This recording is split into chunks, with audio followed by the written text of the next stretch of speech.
I love wearing braided updos for the fall, and today I'm going to show you how to do this one.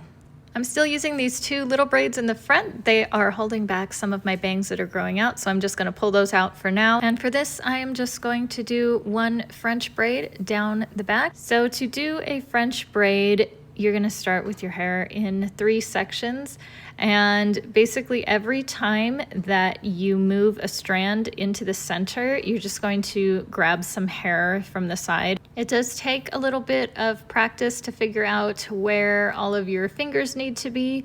And I actually learned by using a mirror. Some people think that that makes it much harder, but I actually found it easier. So you're just going to keep going, and then once I got to where these little braids were naturally at their end, then I went ahead and added them in.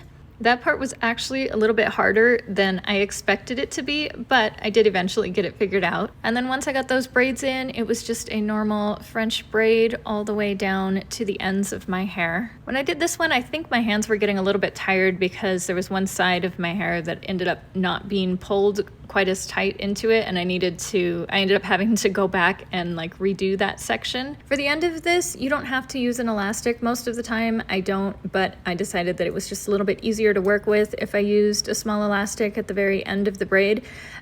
I just like to use one that matches my hair color because it hides in the little updo at the end better. So then the last part is just coiling this around so that it makes a bun.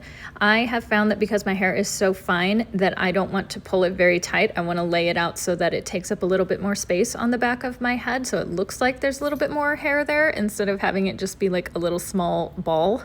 And then the important part with the clip is just making sure that that little end piece gets caught up inside of the clip. So you just kind of have to keep track of where you left the ends. And that's it. Don't forget to save this so that you can practice later.